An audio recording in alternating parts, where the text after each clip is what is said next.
नमस्कार दोस्तों। सावन माह के शुक्ल पक्ष की पुत्रदा एकादशी का व्रत 27 अगस्त दिन रविवार को रखा जाएगा। ये व्रत पाप नाशक माना जाता है। इसके प्रभाव से सुयोग्य संतान का सुख प्राप्त होता है। रक्षाबंधन से 4 दिन पहले सावन पुत्रदा एकादशी का व्रत रखने से वंश में वृद्धि होती है। संतान पर आने वाले संकटों का नाश होता है। इस व्रत में एकादशी की कथा का जरूर श्रवण करना चाहिए, तभी पूजा का पूर्ण फल प्राप्त होता है। श्रावण पुत्रदा एकादशी की व्रत कथा इस प्रकार है। एक बार युधिष्ठिर जी ने श्री कृष्ण जी से कहा कि हे भगवान, श्रावण शुक्ल एकादशी का क्या नाम है? व्रत करने की विधि तथा इसका महत्म्य कृपा करके मुझे बताइए। इस पर मधुसूदन कहने लगे कि इस एकादशी का नाम पुत्रदा एकादशी है। अब आप शांति पूर्वक इसकी कथा सुनिए। इसके सुनने मात्र से ही वाजपेयी यज्ञ का फल प्राप्त होता है। द्वापर युग के आरंभ में महिष्मती नाम की एक नगरी थी, जिसमें महीजित नाम का राजा राज्य करता था। लेकिन पुत्रहीन होने के कारण राजा को राज्य सुखदायक नहीं लगता था। उसका मानना था कि जिसके संतान ना हो, उसके लिए यह लोक और परलोक दोनों ही दुखदायक होते हैं।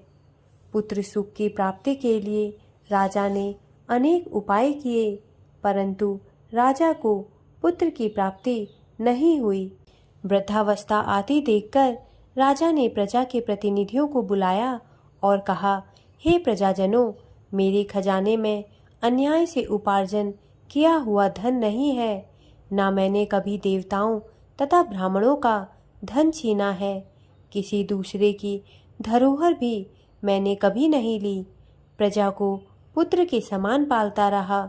मैं अपराधियों को पुत्र तथा बांधवों की तरह दंड देता रहा। कभी किसी से घृणा नहीं की।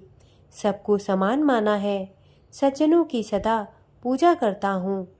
इस प्रकार धर्मयुक्त राज्य करते हुए भी मेरे पुत्र नहीं है, सो मैं अत्यंत दुख पा रहा हूँ। इसका क्या कारण है? राजा महीजित की इस बात को विचारने के लिए मंत्री तथा प्रजा के प्रतिनिधि वन को गए। वहाँ बड़े बड़े ऋषि मुनियों के दर्शन किए। राजा की उत्तम कामना की पूर्ति के लिए किसी श्रेष्ठ तपस्वी मुनि को देखते फिरते रहे। एक आश्रम में उन्होंने एक अत्यंत वयोवृद्ध धर्म के ज्ञाता, बड़े तपस्वी, परमात्मा में मन लगाए हुए, निराहार, जितेंद्रिय, जितात्मा, जित क्रोध, सनातन धर्म के गुण तत्वों को जानने वाले, समस्त शास्त्रों के ज्ञाता महात्मा लोमेश मुनि को देखा, जिनका कल्प के व्यतीत होने पर एक रोम गिरता था। सबने जाकर ऋषि को प्रणाम किया। उन लोगों को देखकर मुनि ने पूछा कि आप लोग किस कारण से आए हैं? निसंदेह मैं आप लोगों का हित करूँगा। मेरे जन्म केवल दूसरों के उपकार के लिए हुआ है, इसमें संदेह मत करो। लोमेश ऋषि के ऐसे वचन सुनकर सब लोग बोले, हे महर्षि, आप हमारी बात जानने में ब्रह्मा से भी अधिक समर्थ हैं, अतः आप हमारे इस संदेह को दूर कीजिए। महिष्मतीपुरी का धर्मात्मा राजा महीजित प्रजा का पुत्र के समान पालन करता है, फिर भी वह पुत्रहीन होने के कारण दुखी है। उन लोगों ने आगे कहा कि हम लोग उनकी प्रजा हैं, अतः उनके दुख से हम भी दुखी हैं।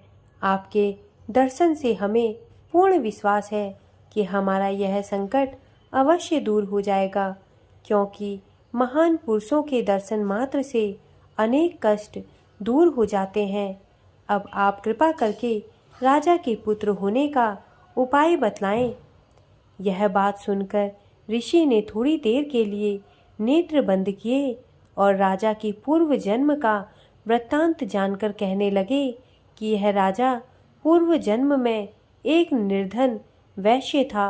निर्धन होने के कारण इसने कई बुरे कर्म किए। यह एक गांव से दूसरे गांव व्यापार करने जाया करता था। एक समय ज्येष्ठ मास के शुक्ल पक्ष की द्वादशी के दिन मध्याह्न के समय जबकि वह 2 दिन से भूखा प्यासा था, एक जलाशय पर जल पीने गया। उसी स्थान पर एक तत्काल की ब्याही हुई प्यासी गौ जल पी रही थी। राजा ने उस प्यासी गौ को जल पीते हुए हटा दिया और स्वयं जल पीने लगा। इसलिए राजा को यह दुख सहना पड़ा। एकादशी के दिन भूखा रहने से वह राजा हुआ और प्यासी गौ को जल पीते हुए हटाने के कारण पुत्र वियोग का दुख सहना पड़ रहा है।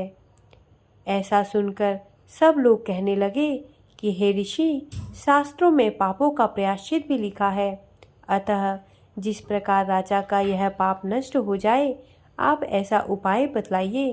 लोमेश मुनि कहने लगे कि श्रावण शुक्ल पक्ष की एकादशी को, जिसे पुत्रदा एकादशी भी कहते हैं, तुम सब लोग व्रत करो और रात्रि को जागरण करो, तो इससे राजा का यह पूर्व जन्म का पाप अवश्य नष्ट हो जाएगा। साथ ही राजा को पुत्र की प्राप्ति होगी।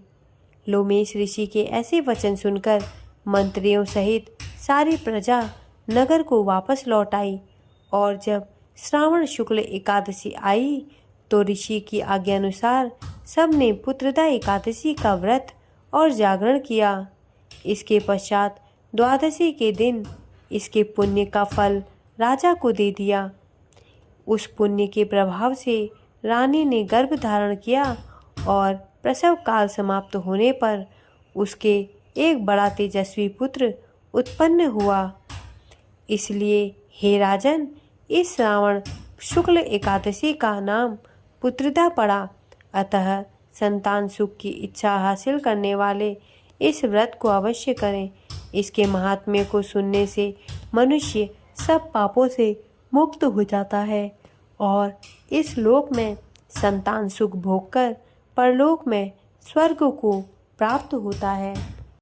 दोस्तों, मेरे द्वारा दी गई जानकारी यदि आपको अच्छी लगी हो तो कृपया मेरे चैनल को सब्सक्राइब करें तथा मेरे वीडियोस को लाइक करें। धन्यवाद।